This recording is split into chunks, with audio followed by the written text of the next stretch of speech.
श्री गुरु सत्ताई नमः। सभी को प्रणाम। माता के गर्भ में शयन करते हुए ऋषि वामदेव विचार करते हैं, अब मैं देवताओं के अनेक जन्मों को जान चुका हूँ।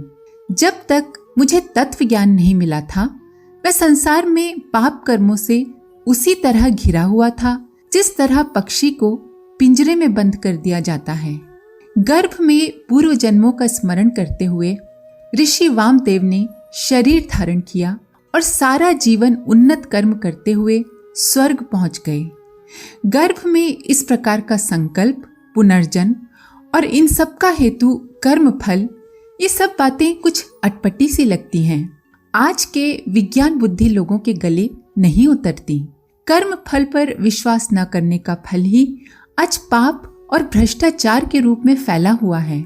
गरुड़ पुराण में ऐसी ही आख्यायिका आती है जिसमें बताया गया है कि यमलोक पहुंचने पर चित्रगुप्त नाम के यम प्रतिनिधि सामने आते हैं और उस व्यक्ति के तमाम जीवन में किए हुए कर्मों का, जिन्हें वह गुप्त रीति से भी करता रहा, चित्रपट की भांति दृश्य दिखलाते हैं। यमराज उन कर्मों को देखकर ही उन्हें स्वर्ग और नरक का अधिकार प्रदान करते हैं। शास्त्रकार इसी संदर्भ में ये भी बताते हैं कि हनन की हुई आत्मा अर्थात बुरे कर्मों से उद्विग्न और अशांत मनः स्थिति नरक को ले जाती है और संतुष्ट हुई आत्मा नेक कर्मों से उल्लसित, उत्फुल्ल और प्रसन्न मनः स्थिति दिव्य लोक प्रदान करती है। चित्रगुप्त भगवान कौन है, इसके बारे में अगर आपको और अधिक जानकारी चाहिए तो ऊपर आई बटन में वीडियो का लिंक दिया हुआ है, आप उसको अवश्य सुने। चित्रगुप्त जैसी कोई व्यवस्था का होना काल्पनिक सा लगता है, किंतु आधुनिक शोधों ने उपरोक्त अलंकारिक कथा में बड़ी महत्वपूर्ण सच्चाई को ढूंढ निकाला है कि मस्तिष्क में भरे हुए ग्रे मैटर, भूरी चर्बी जैसा पदार्थ जो मस्तिष्क में भरा होता है, उसे ग्रे मैटर बोलते हैं। उसके एक एक परमाणु में अगणित रेखाएं पाई जाती हैं। विस्तृत विश्लेषण करने के बाद वे इस निष्कर्ष पर पहुंचे कि जो व्यक्ति कर्मठ, क्रियाशील, सात्विक, सबसे प्रेम और सबका भला चाहने वाले होते हैं, उनके मस्तिष्क की रेखाएं बहुत विस्तृत और स्वच्छ थीं। पर जो आलसी, निकम्मे तथा दुष्ट प्रकृति के थे, उनकी रेखाएं बहुत छोटी छोटी थीं। मांसाहारी व्यक्तियों की रेखाएं जले हुए बाल के सिरे की तरह कुंठित और लुंज-पुंज थीं। मस्तिष्क के विश्व प्रसिद्ध शल्य चिकित्सक डॉक्टर विल्डर पैनफील्ड ने मस्तिष्क में एक ऐसी पट्टी का पता लगाया था जो रिकॉर्डिंग पद्धति के आधार पर काम करती है। उनके अनुसार ये पट्टी मस्तिष्क के उस भाग में है जिसके बारे में अभी कुछ विशेष पता नहीं लगाया जा सका। स्मरण की प्रक्रिया के बारे में डॉक्टर पेनफील्ड का कहना था कि स्मरण शक्ति काले रंग की 2 पट्टियों में निहित है। ये पट्टियां लगभग 25 वर्ग इंच क्षेत्रफल की होती हैं। मोटाई इंच के 10वें भाग जितनी होती है। दोनों पट्टियां मस्तिष्क के चारों ओर लिपटी रहती हैं। ये पूरे मस्तिष्क को ढके रहती हैं। इन्हें टेम्पोरल कॉर्टेक्स कहा जाता है और ये कण पट्टियों के नीचे स्थित होता है। जब कोई व्यक्ति पुरानी बात याद करने का प्रयत्न करता है तो स्नायुओं अर्थात नर्व से निकलती हुई विद्युत धाराएं या इलेक्ट्रिक करंट इन पट्टियों से होकर गुजरता है, जिससे वो घटनाएं याद आ जाती हैं। डॉक्टर पेनफील्ड ने मिर्गी के कई रोगियों के मस्तिष्क का ऑपरेशन करते समय इन पट्टियों में कृत्रिम विद्युत धाराएं प्रवाहित की और ये पाया कि रोगियों की काफी पुरानी स्मृतियां ताजी हो गईं। एक रोगिणी को इस पट्टी पर हल्का करंट दिया गया तो वो एक गीत गुनगुनाने लगी। वो गीत उसने 5 वर्ष पहले सुना था। करंट हटाते ही वो गीत फिर भूल गई। फिर करंट लगाया तो वो फिर गुनगुनाने लगी। अब डॉक्टर पेनफील्ड स्वयं भी इस निष्कर्ष पर पहुंच गए कि जागृत अवस्था में व्यक्ति जैसी भी घटनाएं देखता, सुनता या करता है, उसका विस्तृत रिकॉर्ड मस्तिष्क में बना रहता है। यदि कुछ नए प्रयोग विकसित किए जा सकें तो मस्तिष्क को इतना सचेतन बनाया जा सकेगा कि वो बहुत काल की स्मृतियों को ताज़ा रख सकेगा। तब संभवतः इस जीवन से पहले के जन्मों की स्मृतियां भी याद करना संभव हो जाएगी। ये तो थी खोज, किंतु कर्म फल बहुत कठोर, सुनिश्चित और अंतर्व्यापी है, इसीलिए उस पर लोग शीघ्र विश्वास नहीं करते। पर यह सारा संसार कर्म फल से प्रभावित है और एक दिन सारा संसार उसे मानने को और सत्कर्म करने को विवश होगा। उत्पीड़न और अत्याचार के सभी कर्म मनुष्य को कई जन्मों तक सताते हैं। उनका परिमार्जन आसानी से नहीं हो पाता। यहाँ एक बात अच्छे से समझ लेनी चाहिए कि मन भी एक प्रकार की विद्युत शक्ति है और वो मस्तिष्क की उस पट्टी में जहाँ यादें छिपी हैं अपने आप चक्कर लगाया करता है। इस चक्कर से उसकी मानसिक बनावट के अनुरूप जैसे अच्छे बुरे विचार होते हैं वो उभरते हैं और मनुष्य उसी प्रवाह में काम करने लगता है। उसे प्रकृति की प्रेरणा मानकर कुछ लोग ये भूल करते हैं कि जो कुछ गंदा फूहड़ विचार उठा वही करने लगते हैं। पर जो लोग कर्म फल पर विश्वास करते हैं वे बुराइयों और बुरे विचारों के प्रति सावधान रहने लगते हैं और जीवन में अच्छाइयों का प्रसार करते हैं। डॉक्टर पेनफील्ड के यहाँ एक मिर्गी का रोगी आता था। उसे मिर्गी आने से पहले एक भयानक सपना आया करता था कि वो किसी उजाड़ और डरावने मकान के दरवाजे पर खड़ा है।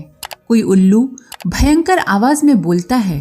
वो डर कर दरवाजा खोलने का प्रयत्न करता है।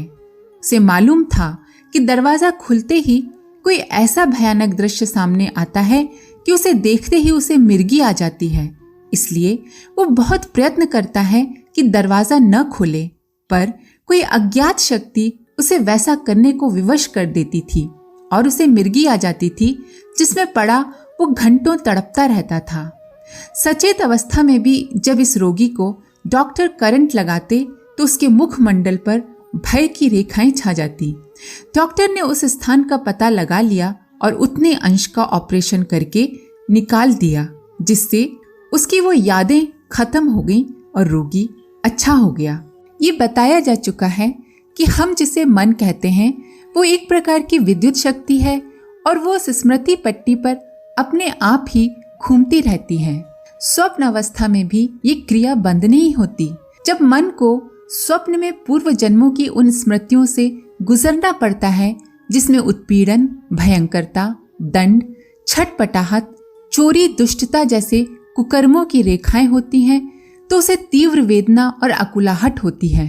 मिर्गी के उस रोगी के बारे में यदि ये कहा जाए कि उसने पूर्व जन्म में धन या किसी लोभ में किसी के घर का दरवाजा खोलकर किसी की हत्या की होगी या फिर कुछ भयंकर घटना हुई होगी तो कोई अतिशयोक्ति न होगी। ऐसे भयंकर दृश्य जब अंकित होते हैं तो बड़े टेढ़े मेढ़े और भयानक होते हैं।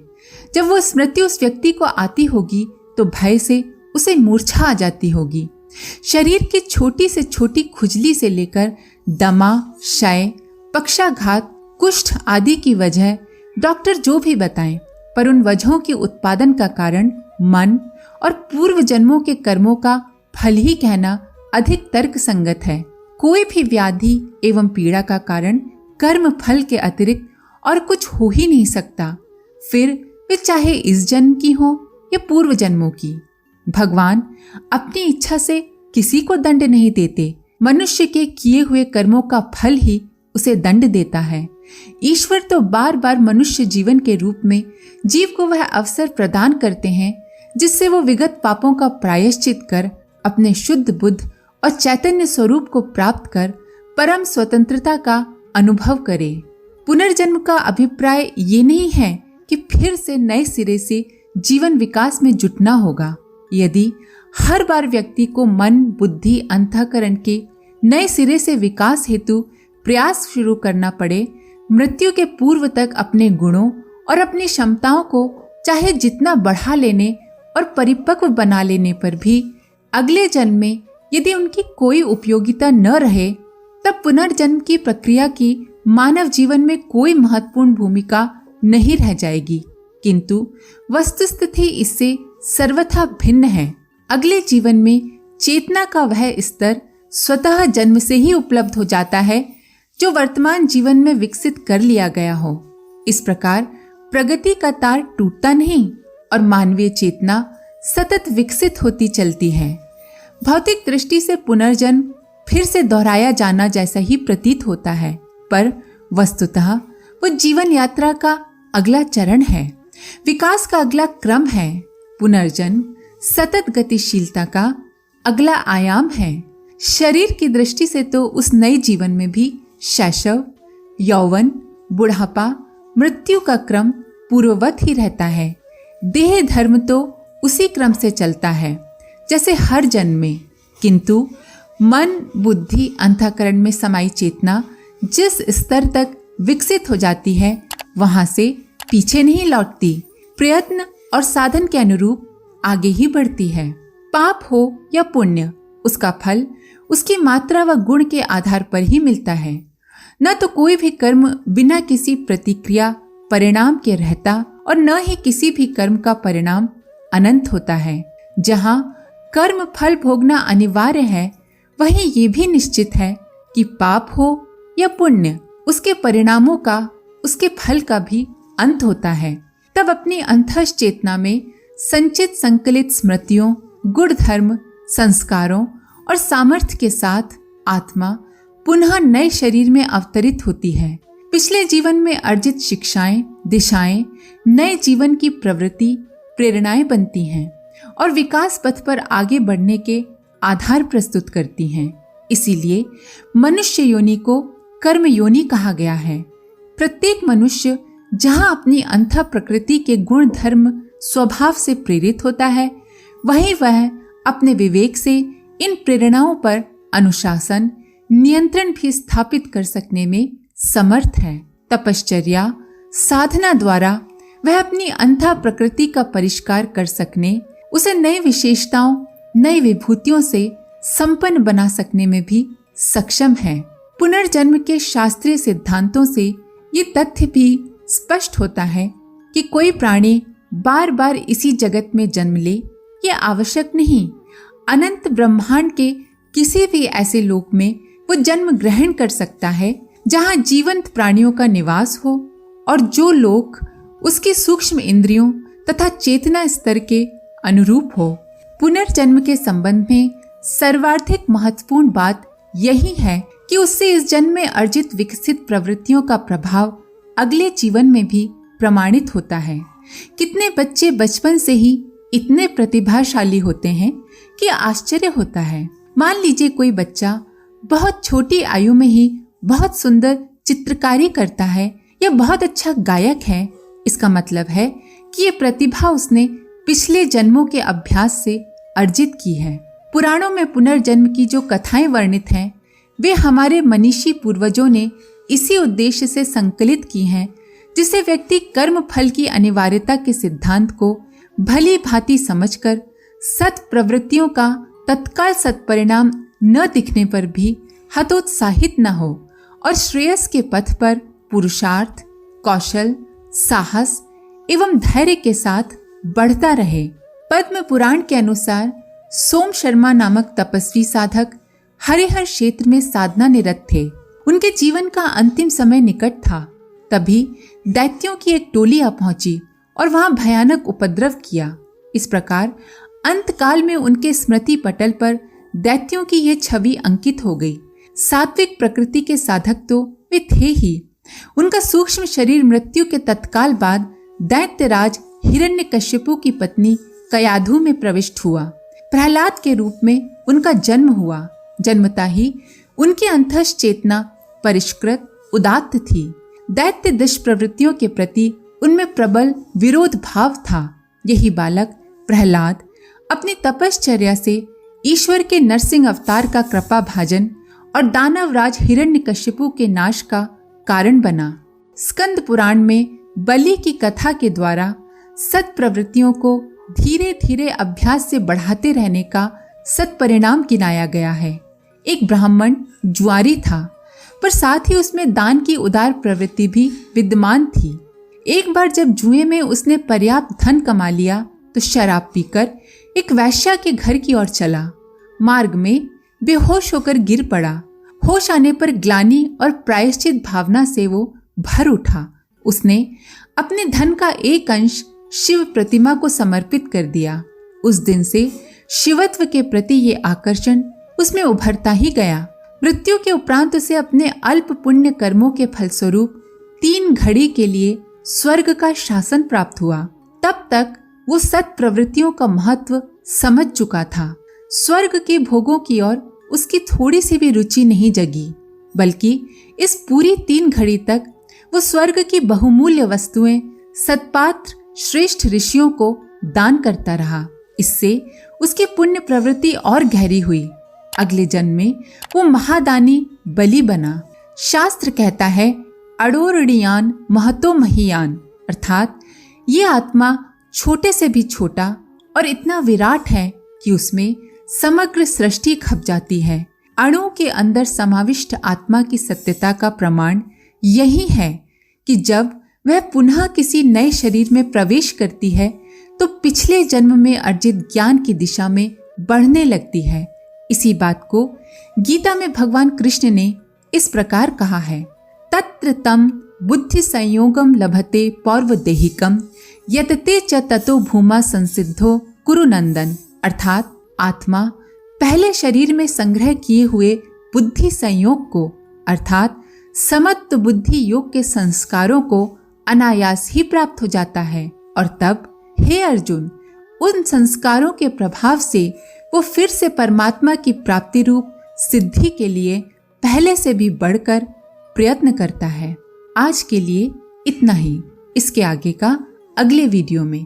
आप सभी को धन्यवाद। ओम शांति।